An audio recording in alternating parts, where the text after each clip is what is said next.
4500 కిలోమీటర్లు నడిచి ఆ తర్వాత కులగన జరగాలి అనేది ఆలోచన వారికి వచ్చింది.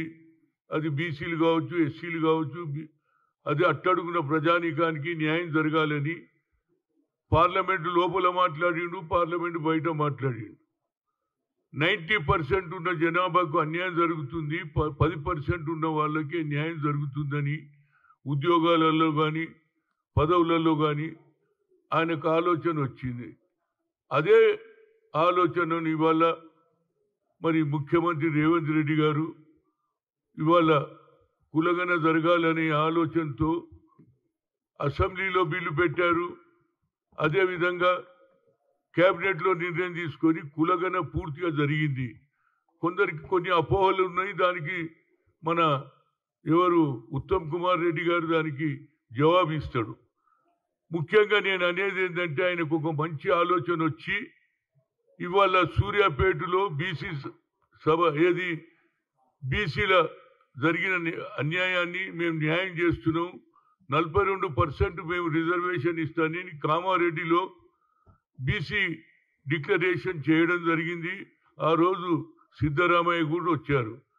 ఇవాళ నేను అడుగుతున్న మా మిత్రులందరినీ కూడా కోరుతున్న ఏంటంటే కొందరు పని కట్టుకొని ఇది ఏదో జరగబోదు అనే ఆలోచనలు ఉన్నారు. కానీ రాహుల్ గాంధీ గారి సందేశం కింది దానికి పోయి ప్రభుత్వం ఏ రాష్ట్రంలో కూడా జరగలే, ఈ రాష్ట్రంలో కులగన జరిగింది, దానికి 42% రేపు లోకల్ బాడీలో పంచాయతీలలో రిజర్వేషన్ నేను అమలు చేస్తా అన్నప్పుడు దాంతోపాటు రాహుల్ గాంధీ గారిని ఏది సూర్యాపేటలో అదేవిధంగా మందకృష్ణ మాదిగ ఏదైతే మాదిగలకు న్యాయం జరగాలి, ఏబిసిడి జరగాలి అని ఆలోచన చేశారు. దానికి సుప్రీంకోర్టు కూడా ఏది ఒప్పుకున్నది, కానీ దాన్ని కూడా ఇంప్లిమెంట్ చేసి దాన్ని మల్లికార్జున్ ఖర్గే గారు ఏది గజ్వేల్కి రావడానికి ప్రయత్నం చేస్తుండ్రు. అందుకే నా ఉద్దేశంలో ఓబీసీల గురించి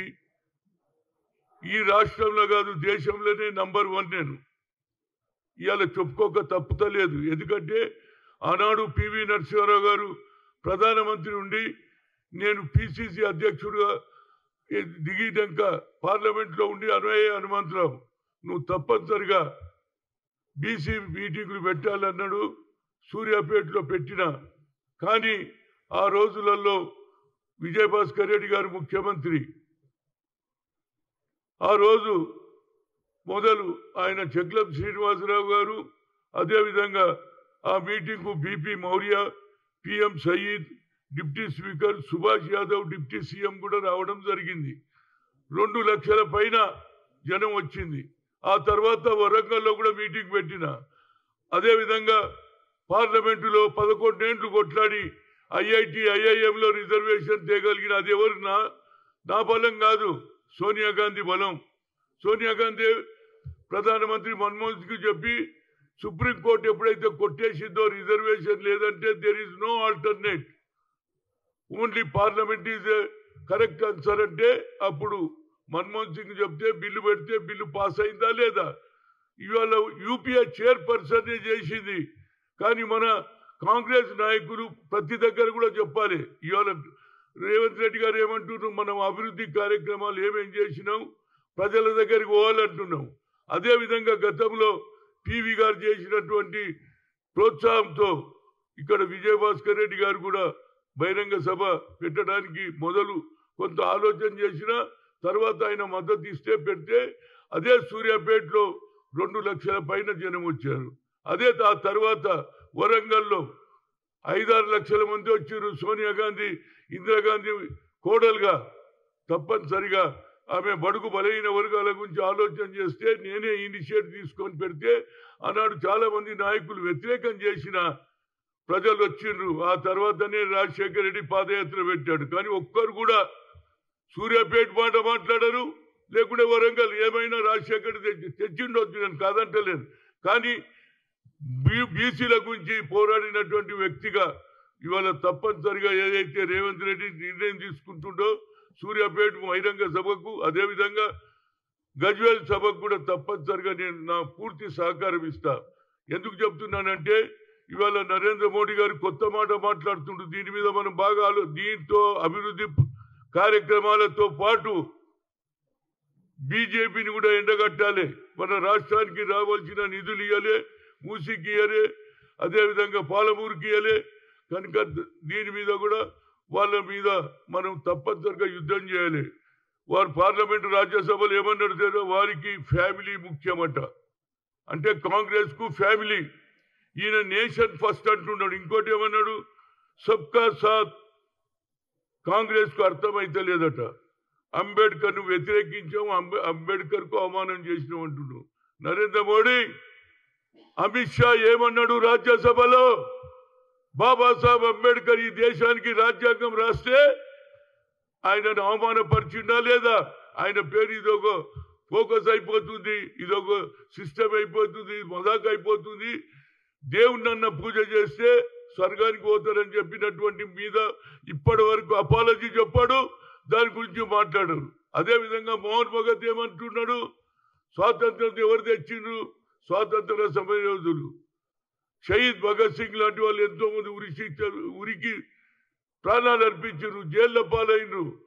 వాళ్ళని మర్చిపోయిన స్వాతంత్ర సమరయోధులను అవమానపరిచేందుకు అయోధ్యలో గుడి కట్టిన తర్వాతే నిజమైన స్వాతంత్రం వచ్చింది. ఈ 2 పాయింట్లు కూడా మనం జిల్లాలలో అభివృద్ధితో పాటు బీజేపీని కూడా ఎండగట్టాలి.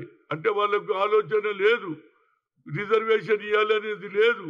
కేవలం హిందూ హిందూ హిందూ పేర్ల మీదనే ఓట్లు తీసుకోవాలని చూస్తున్నారు.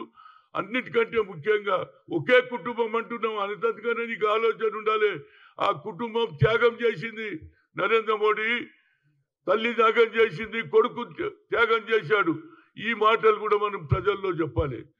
అది కాదు, మనం చేసినటువంటి ఐఐటి ఐఐఎంలో all India OBC parliament committee separate చేసింది. అగ్రకులాల్లో పుట్టిన బడుగు బలైన వర్గాలకు ఆలోచన చేసే ఇందిరాగాంధీ కుటుంబాన్ని కూడా అవమానపరుస్తున్నారు.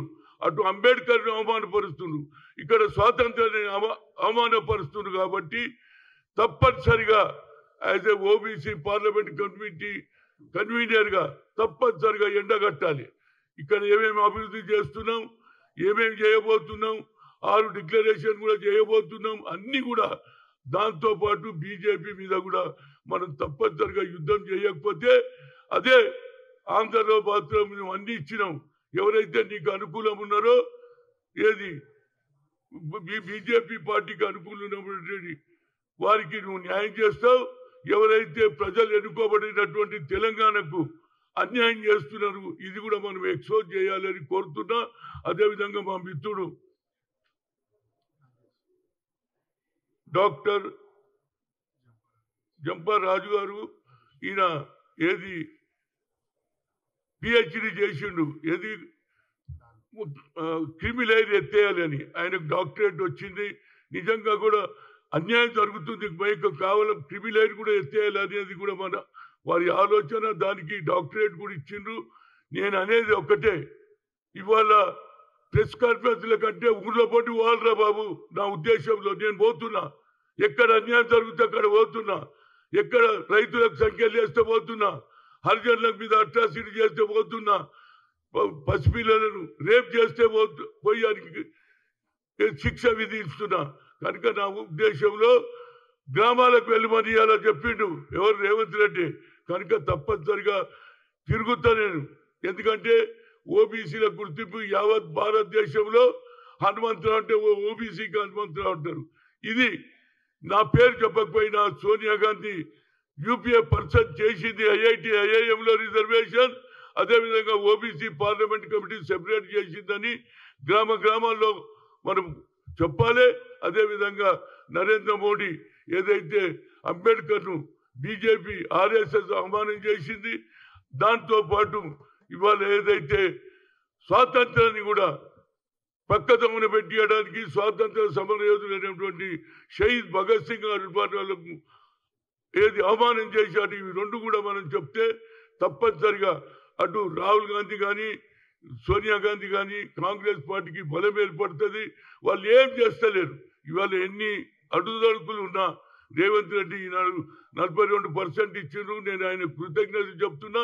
దీనితో పాటు ప్రతి పౌరుడు ప్రతి స్త్రీ కూడా తప్పనిసరిగా ఏదైతే మొన్న జరిగినటువంటి కులంలో పాల్గొన్న వారందరికీ కూడా నా హృదయపూర్వక ధన్యవాదాలు.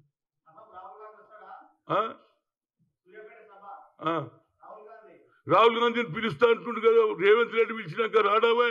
ఒకటే స్టేట్ ఏదైతే రాహుల్ గాంధీ సందేశాన్ని తూచా తప్పకుండా అమలు చేస్తే ఆయన తప్పనిసరిగా వస్తాడు, ఖర్గే కూడా వస్తాడని చెప్తున్నా. దీనికి కొందరు వ్యతిరేకం చేయడానికి ప్రయత్నం చేస్తే దాన్ని మనం ప్రజల దగ్గరకు పోవాలి, మనం చేసిన అభివృద్ధి చెప్పాలి.